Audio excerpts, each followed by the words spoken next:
Everybody. This is, let's turn off another speaker on another laptop.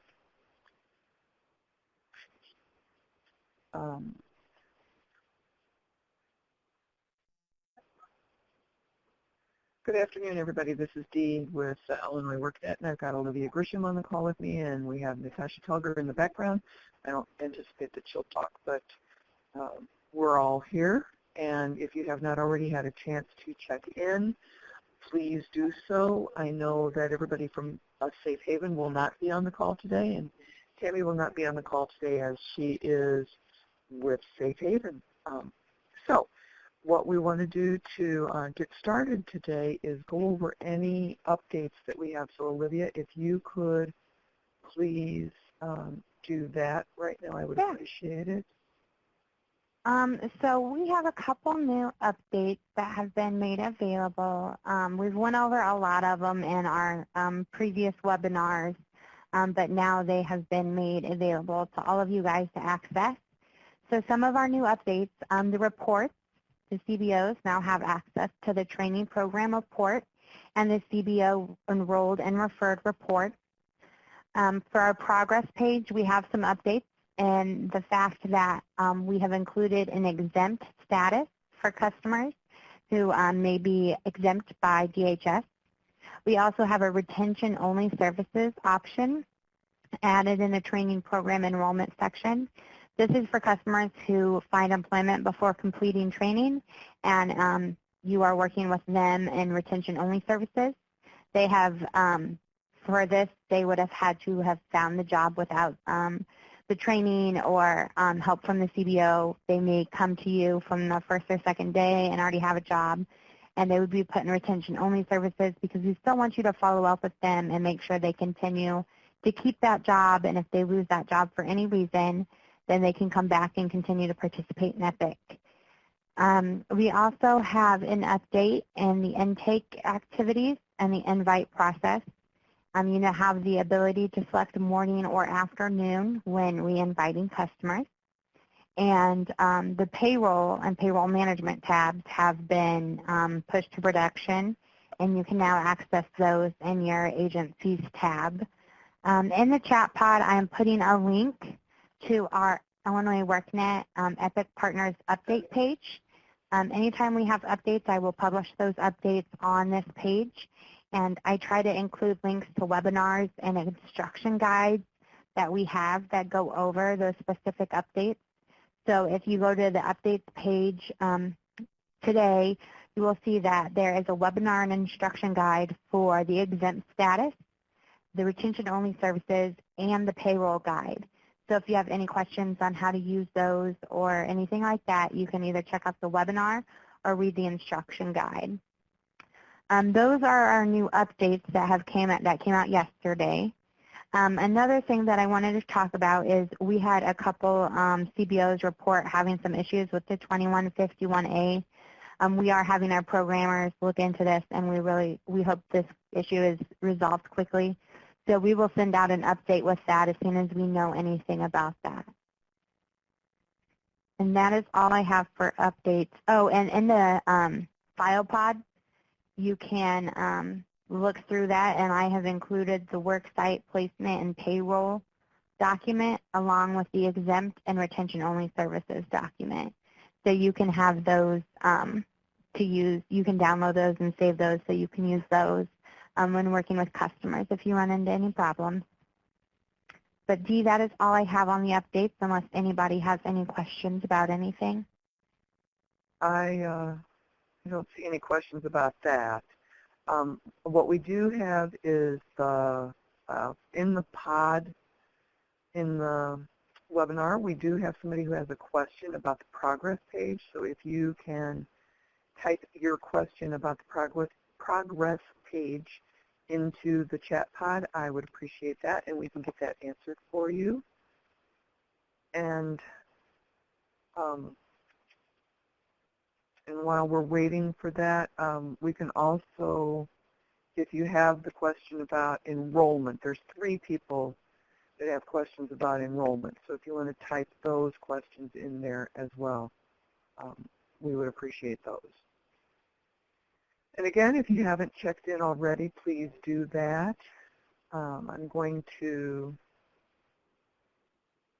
Olivia, if you could share your screen so that we can get to the dashboard. I'm on Computer Lab computer, so I don't want to log into test on these. I don't have it memorized. So Do you want to see test or production? We want to see test just for any Okay. demonstration.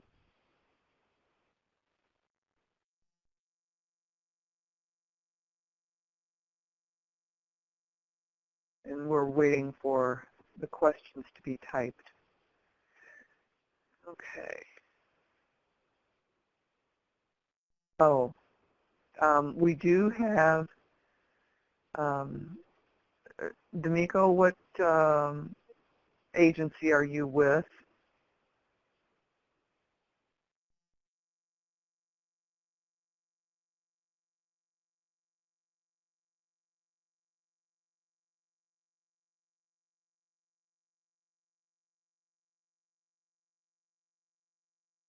Inspiration Corporation. Okay. Are you familiar with, I don't want to go into the whole progress page demonstration today. We do have a how-to in our EPIC Partners resources.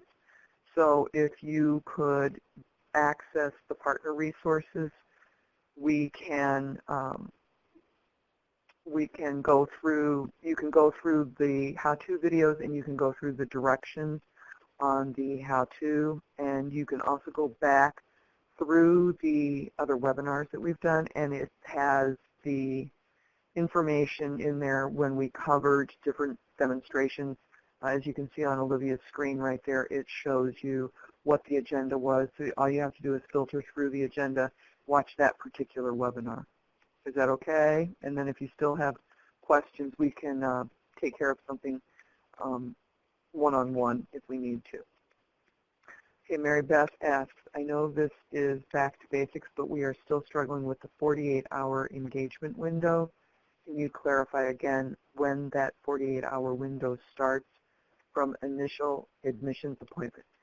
So the 48 hours for the submission of the 2151, actually the clock starts ticking when that person was supposed to have their initial intake appointment. Now, if that's on a Friday, then it would be by Tuesday you need to have something into the system.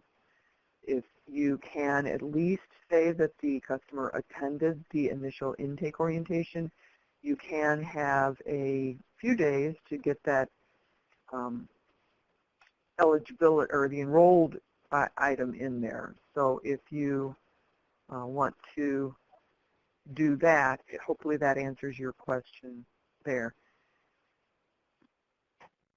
Any other questions that we have? I see Mary Beth. Okay, great. And then you can always email any questions to epic@illinoisworknet.com. You also have the ability to look at the FAQ from the Partner Resources page and see if there's an answer in there that you might want to look at from there as well. Okay, do we want to go over the dashboard, Olivia, while you've got that open? Yeah, I can. So for the dashboard, I know Dee has been reaching out and working with some of you guys, as well as I have been reaching out to some of you guys too. This week is actually the first week that we started our site visits. I've worked with a Safe Haven and North Lawndale to help them get all their customers displaying correctly. One of the big things is the more you can have done before your site visit, the longer or the less time it's going to take. So if you can get in there and try to get everybody cleaned up, then when you have to talk to me on the phone to get everybody cleaned up, it'll take a lot less time than if you just wait until your desk review to get that situated. So a couple of the areas that I'm going to be looking at along with the people who are doing the site visits are we're going to look at the number of customers who are showing in recommended conciliation and how long they've been sitting in there. After we go over the dashboard, I'm going to go over that conciliation process a little bit more just to make it a little clearer. And then we're also looking at the 2151 past due. So once you have a customer show up to an appointment, a 2151 needs to be uploaded, regardless of if it's no contact from the client because they didn't show up, or maybe they showed up and said, I don't want to participate. Services initiated if they show up and enroll in your guys' program. Or assessment completed if maybe they showed up and did their first appointment, but before you enroll them, you may want to meet with them another time. We still need that 2151 uploaded with assessments completed just so we know that they did show up for their appointment and we can kind of see where they're at and what's going on with them. The other numbers, actually I should maybe Olivia, before you move on, with that, when it comes to the 2151, remember that in the mandatory areas, they may decide that they don't want to participate, but if they are in a mandatory area, they have to do something with employment and training.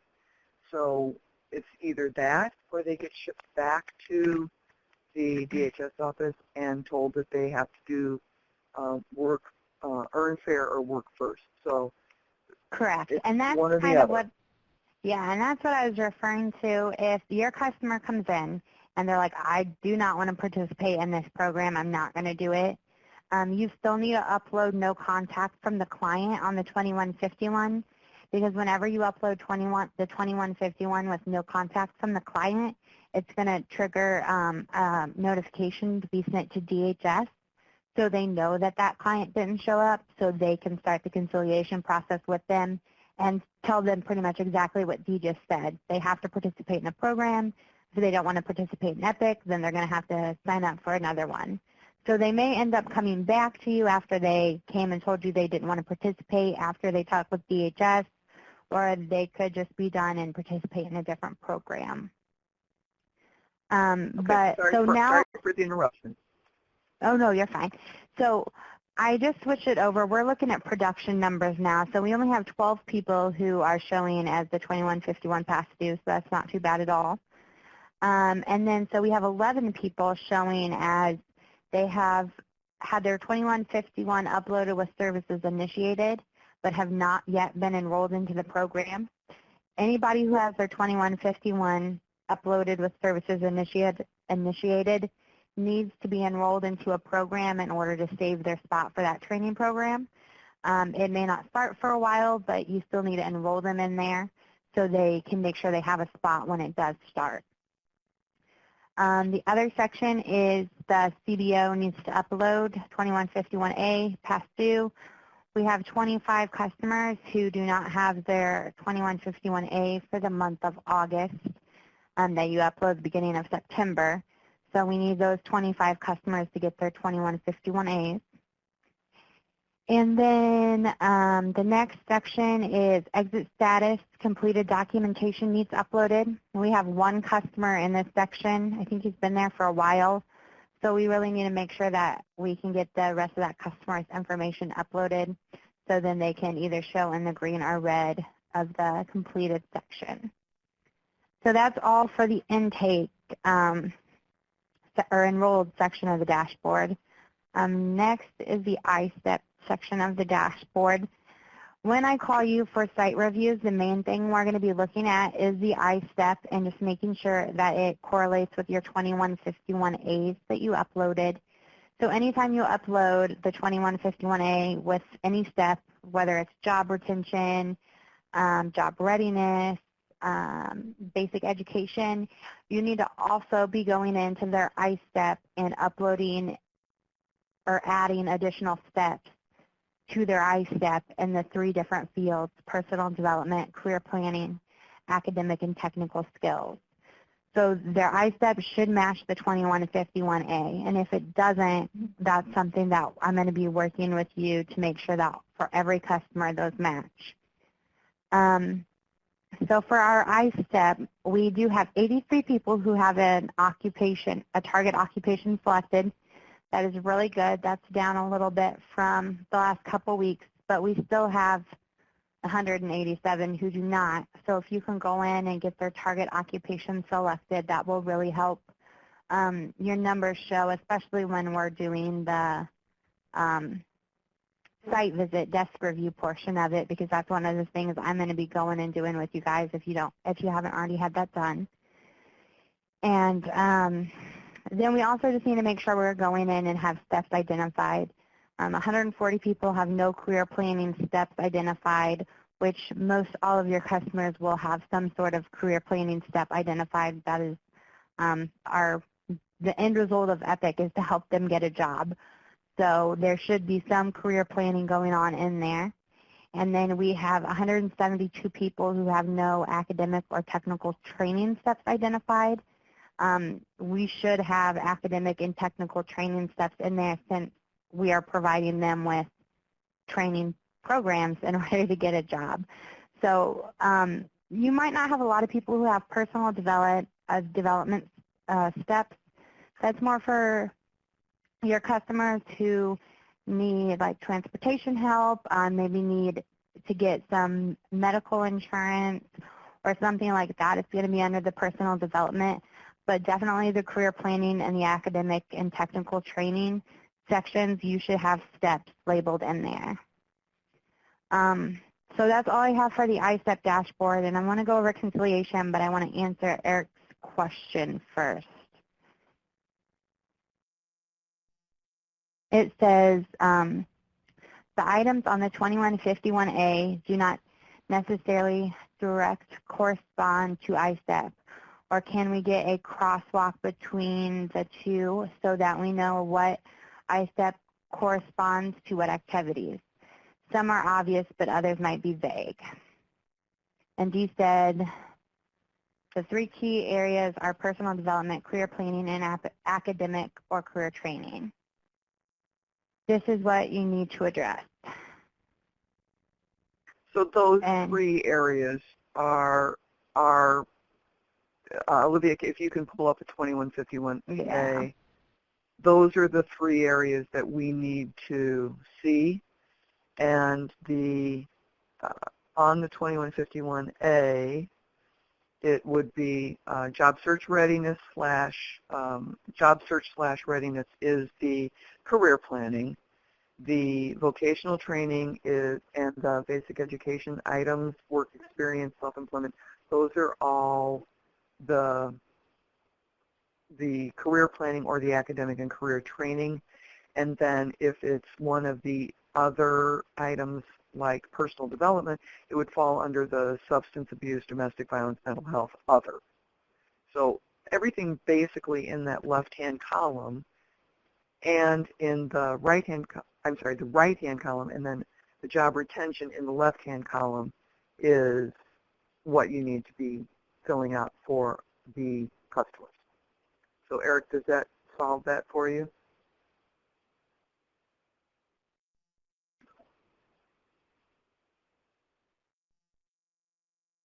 Uh-oh, Eric's typing, so I guess that's just not a yes. Oh, yes, yes. You're right.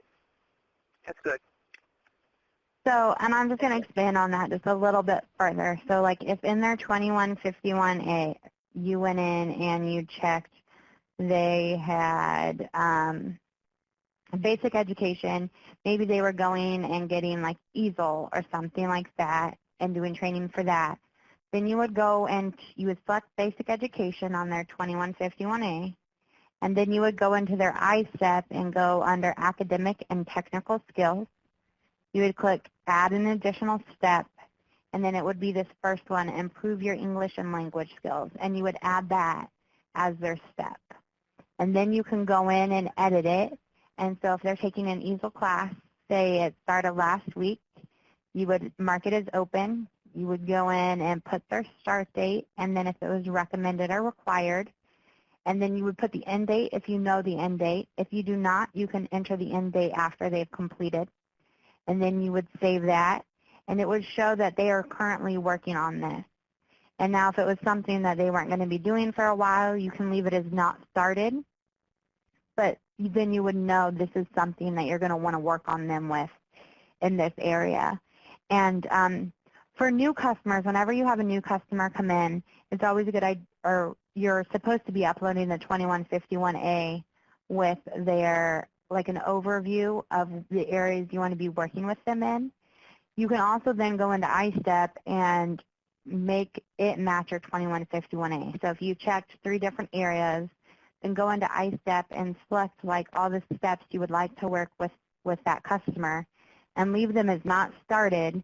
And then every time you meet with that customer to give them additional things to work on for that month, you can go into your iStep and see what is open, what is not started, what has been completed. And that way you're not having to try to remember. I mean, I know you guys are seeing a lot of people in a day, and it can be hard to remember where you left off or what you want to do. So the iStep is a really good way to track that and make sure you're staying on top of everything and moving in the direction you originally sent out to move in. So that's all I have for iStep. Is there any more questions? I think Dee and Eric have a side thing going on, conversation. So Yeah. if there's any questions, go ahead. We're going to find a spot for community service to go in the iStep and then just let everybody know where it needs to be so that they can reference that. So you and Natasha and I will have to have a talk about where we're going to put that. Okay. So is it okay if I go ahead and go over the conciliation sanction process if nobody has any questions? Sure. Okay. So I want to actually pull verdict. So for the 2151A, whenever a customer goes through the conciliation process, they will show in the dashboard in conciliation, recommended for conciliation, and that it's in process. And a lot of customers are like just sitting in that area, and we have to actually move them to Sanction. I'm going to show you guys how to do that really quickly. Got to log back into my test account. But wouldn't DHS be moving them into the sanction? They have to recommend them for Sanction. Okay. I just And when they recommend them for Sanction, staff. yeah.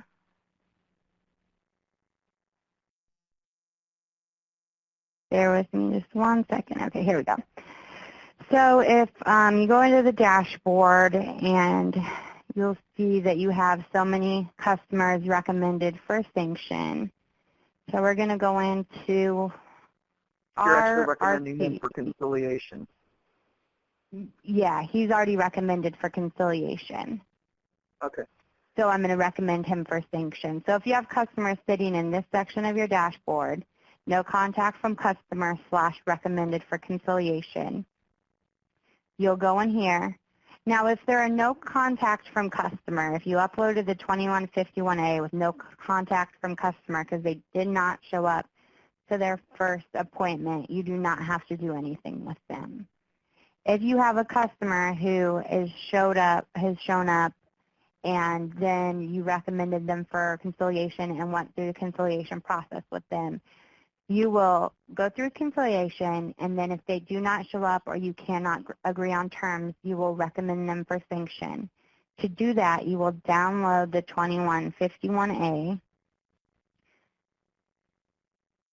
and you will mark it as non-cooperation and recommend sanction.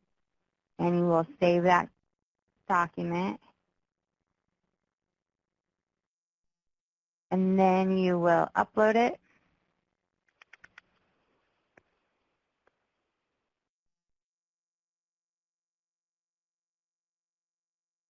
And then that customer will go and display and recommended for sanction.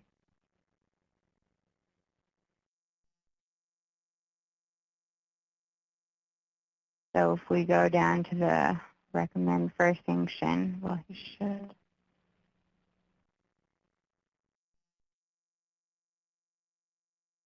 Maybe, did I check on it? Okay. So, yeah, then you should go down in the recommend for sanction part of the dashboard.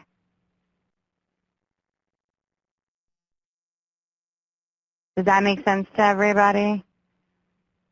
Let's raise your hand if it makes sense. Raise your hand with the little man stuff screen. Okay, yeah, Right. Good deal. So just make sure you're checking those 2 boxes on the 2151A. Okay. Let's see what else we need to have answered that might have something to do with the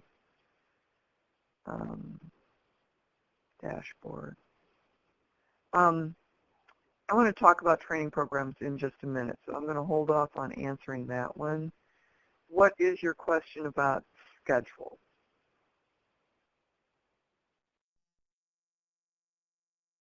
And you need to, I just sent out a message earlier this week that you do need to have intake appointments scheduled through the end of December. If you have issues with how to do that, there is a how-to video in the videos about how to schedule. Okay. Oh, so Megan asked about the training program. Anyway, I have a customer that wants to change her career path that we do not offer. How would we know what CBO offers which training program? There is a list of, if you go, well, I'm going to show that in just a moment so that you can actually find that as well. And then we'll figure out where they need to go. But you would need to contact us at epic@illinoisworknet.com and put a case note in that customer's file so that we can actually move them for you. We can, I'll show you where you can find out what the other options are in just a few minutes. So what was the question that 4 people had about schedule?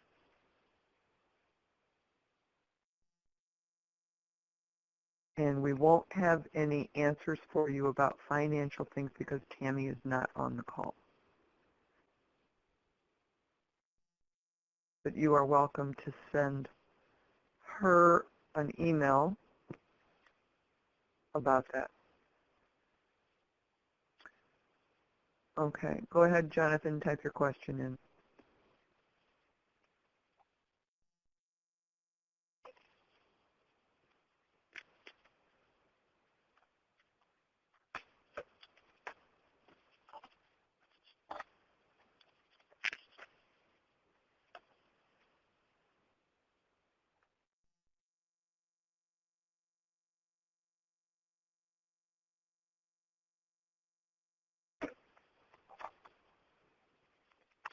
How IES, our career navigator, has an out-of-state driver's license. How does she get, what? How does she get an external Illinois.gov ID?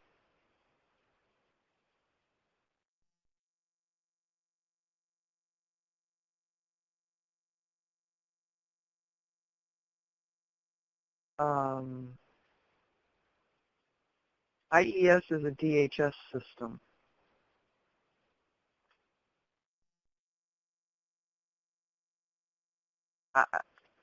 I'm not quite sure what you're talking about.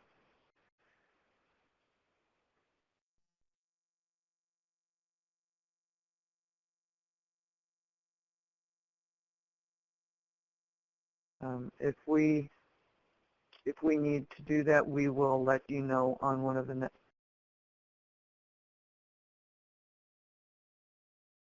next up.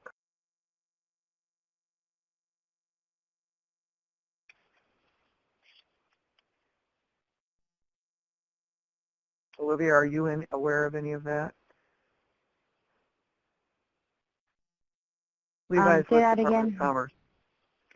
Levi's with Department of Commerce.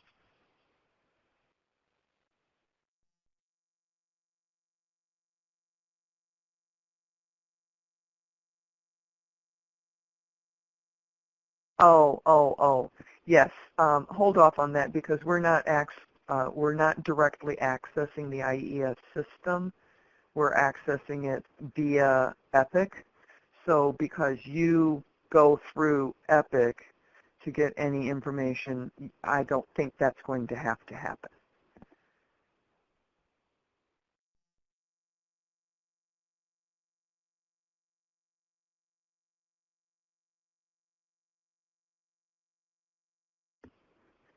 Okay. And then Megan is asking, are the pods that are sending people based off the dates that are in the dashboard? Olivia, do you remember that conversation with Megan? Yes, I do. Olivia and I spoke on this briefly, but are the pods that are sending people based off the dates? Okay, yeah. So for that, the date in the top of the referral form that they send, the date they printed out is there, but if you look down below, there's a scheduled date, and that's the date they need to be looking at. I can see where the one customer may have gotten confused and thought that the date they printed it was the same date they wanted you to come in. Is that what you're referring to, Megan? No? Why don't you type, and then I'm going to go on with what I need to talk about here. Okay. One of the things that we wanted to do today was talk about how customers get to the CBOs. So one of the things that we want to do is briefly cover the orientation process that they go through in DHS. One of the things that they do is they come into DHS and they are taken through an orientation process. As a group, the participants all watch a set of videos, and you can get this by going to ilepic.com. On step 1, there are these 3 videos, and you're welcome to watch them yourself, but it describes what the general overview of the program is. And if you aren't already familiar with it totally, you might want to take a moment or two to watch all 3 of these videos. They also have a chart that shows the difference of SNAP ENT and EPIC ENT services, so you might want to review that as well. After the customers watch the videos, they're asked if they want to continue. So then when they say yes, they are taken to a computer lab where there are laptops set up, and each of the customers goes through a career cluster inventory. It's a set of 80 questions where they answer, I like this very much, I don't like this at all, maybe, or there's 4 choices that they have. So then based on the information that they get from the career inventory, they write down their answers for the top inventory fields, career inventory fields that they would be interested in moving forward in. They go to the next step, which is step 3. And this is where Megan can find out more information about the programs that are available in your area. This is also where the customers find out about the programs that are available in their area. So based on their career inventory survey, they would complete these set of questions by region. So if I go to region 1 or if I go to region 4, the answers change based on the programs that are available in that region. As you can see here from region 4, we have some programs in manufacturing, we have some programs in transportation, we have some programs in health science, and we have some programs in architecture and construction, along with other programs. So there's the number of programs that are available by that region are in the answers, or in the parentheses behind the career pathway. Then they answer whether or not they have these sort of personal circumstances. If somebody is not interested in careers that require a drug test, you might as well ask them to just move on, or DHS will ask them to just move on because they're not really going to be able to participate in any of the programs. Then they enter their zip codes. So if somebody could type a zip code for a Quincy in the chat pod, I would appreciate it.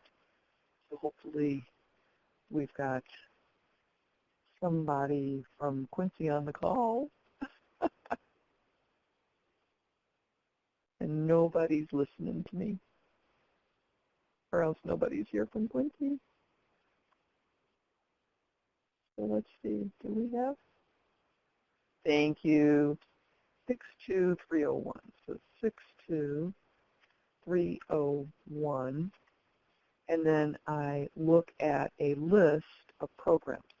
So what this list gives me is the name of the program that's available based on the organization that entered it, the career information, which comes directly from our career information resources that are on Illinois WorkNet. It shows the length of the training, it shows the distance from that zip code, and it shows how is it available and what region it's in.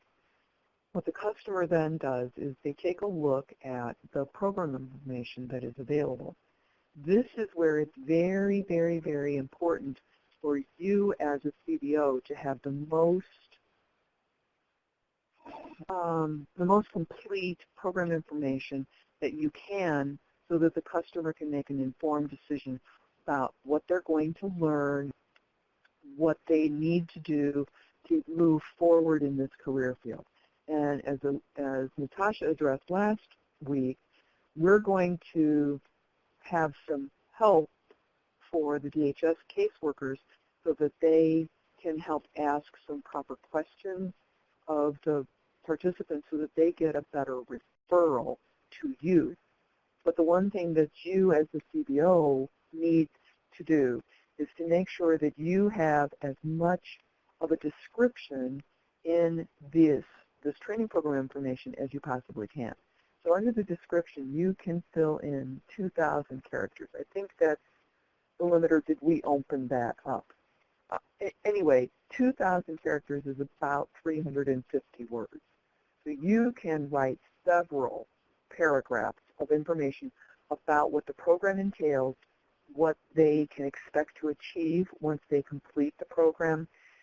And we really need to have that information in here so that the customer can say, oh, that's a whole lot of stuff, I don't think I can do that.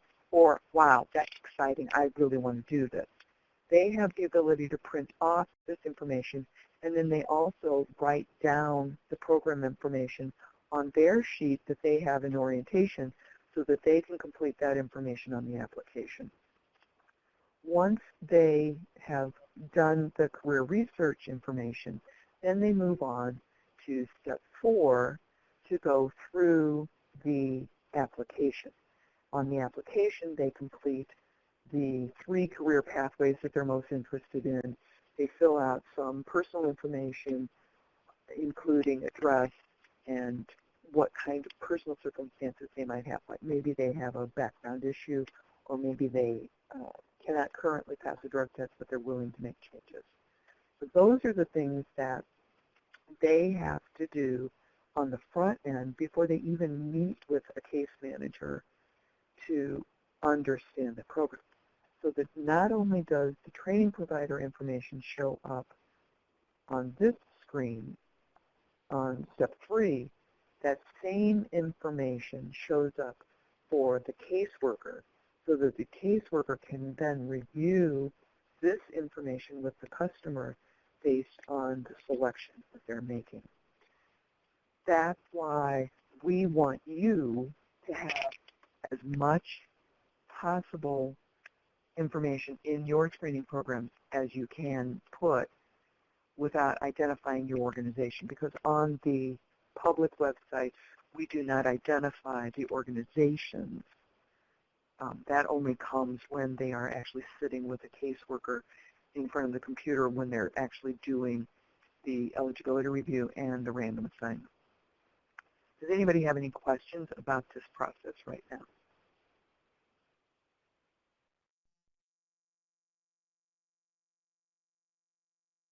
I see somebody typing. Okay, so I think Olivia and Megan are having another conversation there, so I'm not going to worry about that one.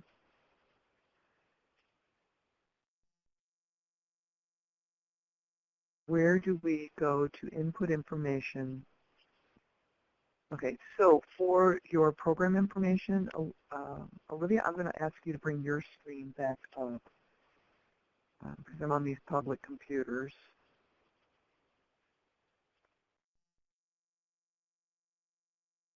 And do you want me to go to IL Epic? I want you to go to the dashboard so that they, in training, Okay. so that they can see.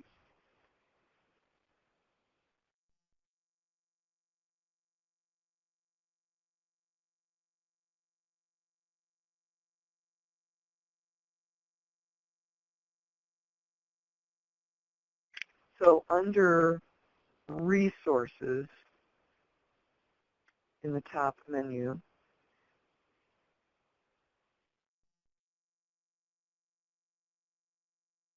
you go to your agencies, click on your agency name,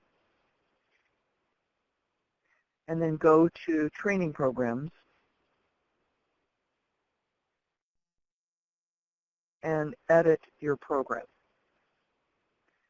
So then underneath the program description, you have, as I said, 2,000 characters that you can enter, which is about 350 words. So if everybody could go in and update their program description to put some, what the outcomes can be that are expected if a customer goes through this program. What are the training components that will have to be completed? Anything, write it as if you were writing it for a college catalog. People want to know what part of a curriculum goes with earning a specific degree. So use that information to help the customers make a better decision.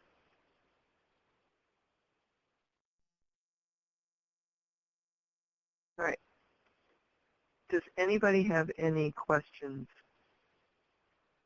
about this and why it's so important?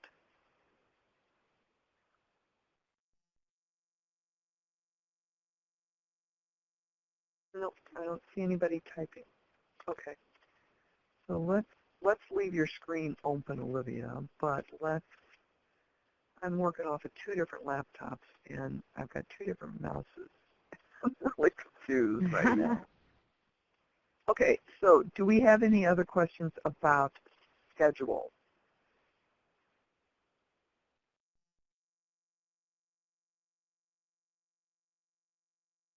Right, no, I don't see anybody typing. All right, on September 28th, that's next Wednesday, we will be doing the webinar with our guest speaker from Cabrini Green, and I can't remember the rest of the program, but they work with people who have criminal records all the time, and hopefully that is something that will be useful for you. Now on Fridays, we have that 10 o'clock call with DHS, and one of the things that I had sent out a message about was asking each of you as an organization to volunteer for when you might be willing to do a brief introduction, 3 to 5 minutes, about your organization and your programs to the DHS staff. And I have gotten information back from each of these organizations already. So if you have not already given me a date that you would be willing to do your presentation, I believe that this will help potentially get DHS to understand more about your programs so that they can make a more informed, have a more informed conversation with the customer as they are going through their eligibility review process. So I have space on Friday for one more Chicago-based CBO. And from there, we're going to do 2 Chicago CBOs and 1 rest of the state CBOs. So if I could have you guys send me a message to my email address if you have not already volunteered, and if you have to check with somebody about what dates would be appropriate, you can reply to that message that I sent out and or just tell me a date, or if you want to type a date into the chat pod right now and tell me what your organization name is, then I am happy to add that. The webinars are at 10 a.m. on Fridays. Yes, it was. It has, I believe it had the webinar address in there as well. Okay, so Homework Hangout is going to do the 14th. And I see a couple other people typing, so I will wait to see what that answer gives me. So I need a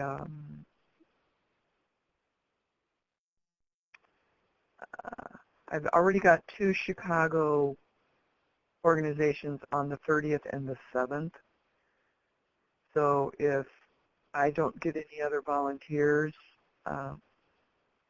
I will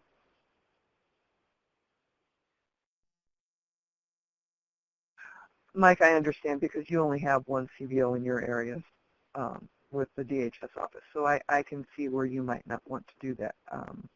But some of the other organizations in some of the other areas where there's multiple CBOs, this is a good thing for them.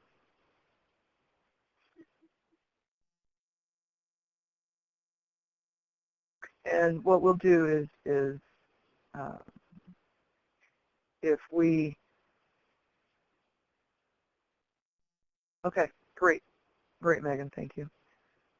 Just let me know what time works as of right now. This is where I have the list as it stands. So SEER, a Safe Haven, and OAI will be presenting this Friday. So if you can send me an email and let me know who will be speaking and what phone number you will be dialing in from, that way we can add you to the call to open up your microphone. And you will need to dial in instead of listening by webinar. Don't put it in the chat pod. Make sure that you send it to me by email. Yeah. Okay. Okay, so I got an email from somebody that said you could. So if somebody else is willing to present on Friday, let me know. And can I move you to the 14th?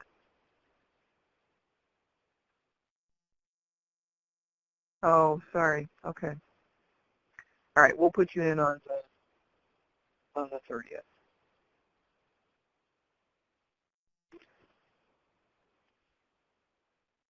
Okay.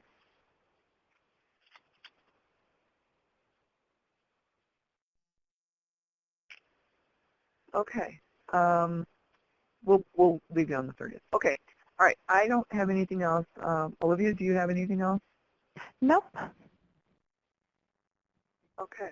All right. Well, thank you very much for joining us today, and I will talk with everybody on an upcoming webinar or else by email. Work on your dashboard and have a great rest of your day. Have a good day, everybody.